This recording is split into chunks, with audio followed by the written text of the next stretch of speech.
What's good, family? First and foremost, let me take the time to say thank you for coming to tap in with my video. If you haven't had the chance already, go ahead and like, comment, and subscribe to my channel. So that way I can be, pouring some gems in on you, give you some of this game. But right now, we're finna get into it, man. I got something for y'all. Understand the difference, or be able to identify when somebody is trying to pour into you to get you to see a bigger picture, or when somebody is just flat out antagonizing you. It's on you to be able to identify whether it's one or two, and then to be able to understand your position and how you should not react, but respond from that point. Or maybe not even respond. You might be able to see the situation for what it is and be like, man, I'm not finna make a contribution to this. I done been down this road before. Especially if it's somebody who done seen you get out of character once upon a time, and they know how your buttons could be pushed. They might be able to identify some of your weaknesses. Or not necessarily a weakness, but just some things it is that we need to work on. And so they'll take advantage of that by saying and doing little things to antagonize you because they know that you got with this before. There's people out here who are really put forth tremendous efforts to try to antagonize you, meaning to say or do something to you to get a rise out of you, to make you angry, hostile, aggressive. You know what I'm saying? Intentionally to bring these characteristics and this type of behavior out of you. But then you do have some people who might say things that might give you a certain reaction or something you might not agree to, but however, you can see the silver lining in what they're saying, and that they're actually trying to get you to see some truth about yourself, a perspective outside of yourself to help you see a bigger picture, a perspective outside of your own to help you realize some of your shortcomings or some things that you can do better on or with. You know what I'm saying? And some ways to identify somebody who is really trying to sympathize with you rather than antagonize you is somebody who is going to meet you where you at. Now, a lot of the time why people might just be on your line trying to antagonize you is because they lack certain qualities within themselves, or they see something really special in you, if not both. And before I go any further, this is not to separate people. This is not to have this group of people thinking that they better than this group of people, or to have this group of people feeling like they're not up to par with this group of people. Because the fact of the matter it is that we all chosen, right?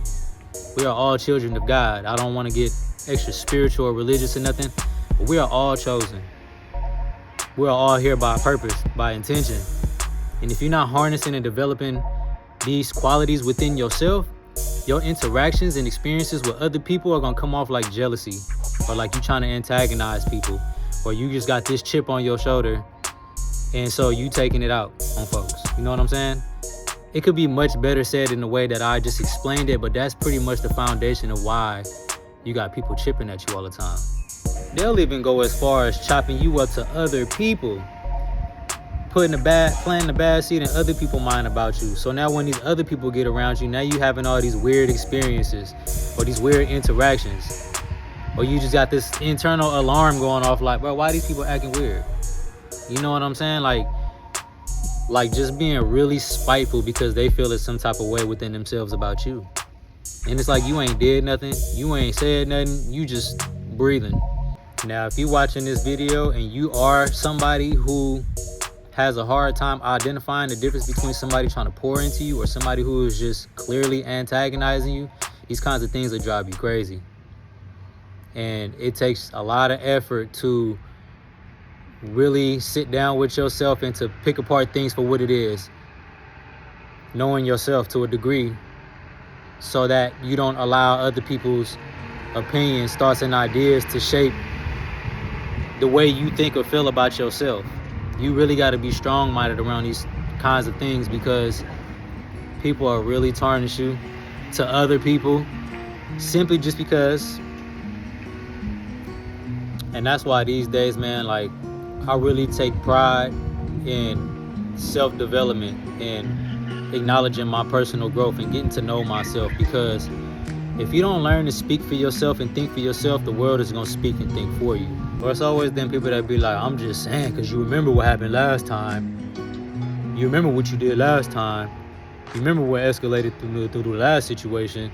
Like, always feeling the need to bring up old stuff when you found yourself to progress from certain levels. Okay, so some ways to tell that somebody is not antagonizing you. Let's see. let's say you conversing with somebody, and somebody who is not antagonizing you, they might make an initial step to soothe the conflict, or to come from a soothing, calming place,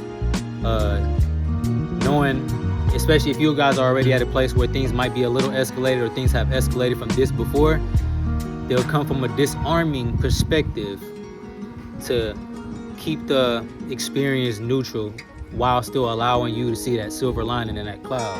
Another way to know if somebody's trying to help you rather than hurt you is that they're gonna come from a place of love. Even if this person don't know you personally, they're still gonna inject some kind of love within the experience, some kind of compassion, to let you know that they're not against you. You know what I'm saying? Or the world is not crashing down on you. You know, there's just some things you gotta tweak within yourself to see that. To help you see the lesson in the situation instead of highlighting all your wrongdoings and your bad behavior.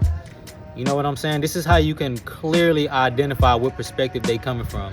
If somebody is trying to antagonize you, or if somebody is trying to help you. And you know what's crazy? We ourselves sometimes could be the antagonizers and not even realize it. We might be having like a rumble in the jungle, or dealing with some internal, or haven't dealt with some internal emotions or things that got to rise out of us, and now we trying to trigger somebody else because we ain't dealt with our own triggers. Another way to know if somebody's trying to help you rather than hurt you is that they gonna highlight some of the good things. They gonna highlight some of the good characteristics and qualities that they notice within you. Not just highlight all the bad things or the things that are not so appeasing to them, but to keep you in a place of uplift, to let you know like, hey, look, I see you, you feel me? Like, we got a couple things to work on right here, but this is what's good about you or the situation. You feel me? I'm an educator, so one small example that I might conduct with some of my students when dealing with a conflict. For example, I might have two students who might be getting ready to fight one another, and one particular student, he always take this one deep breath before he smack his fist and be ready to fight. Now he ready to fight. You know what I'm saying? So when it's time to analyze the situation for what it is, something that I might do when trying to inject love and help this student see the light in the situation is, I love the way that you took that deep breath before you decided to react. Now, the only thing that we could possibly work on is the reaction or the response, but I love the fact that you took a deep breath before you did anything. I wouldn't even necessarily have to use the word love, but the student or the person at hand can identify and sense the love in the situation by highlighting the good qualities first. You know what I'm saying? And that is the antonym of antagonism at its simplest form right there. I feel like I used a real life scenario from my everyday life in my work and what I do as an educator. Somebody who's trying to provide that assistance is going to come from a constructive standpoint rather than destructive. So the idea and the goal is to build from where we at, not to break down, right? This is another way in knowing that somebody's trying to help or harm you. Somebody who's trying to antagonize you, or, you know, like really keep it real with you. So I felt compelled to bring forth, you know, this topic. And I don't want to sound selfish, but a lot of the topics that I be bringing forth to you guys, I go through them firsthand. And I do a reflection process with it, and then I bring it to you guys to try to bring something to the table for you guys, to help somebody out outside of myself, to just provide a service. You know, it's not to sound narcissistic or self-centered that a lot of my videos are based off of my own personal experiences, and all the time it's not. You know, I can talk about a topic or a scenario that might not have anything to do with me, but a lot of the times when I have dealt with something personally, it just comes off more authentic, with some substance in it, you know, not just talking to be talking. So with that being said, man, that's it for today's video. If you had a chance to tune in to this, I want to say thank you. You know, I'm always trying to express my gratitude. Again, if you haven't had the chance, go ahead and like, comment, and subscribe to this channel. Leave me something in the comment sections if you feel willing to. Add something onto what I didn't put in this video. You know, I'm all open for feedback. So With that being said, one love. I hope y'all have a good day, and until the next time.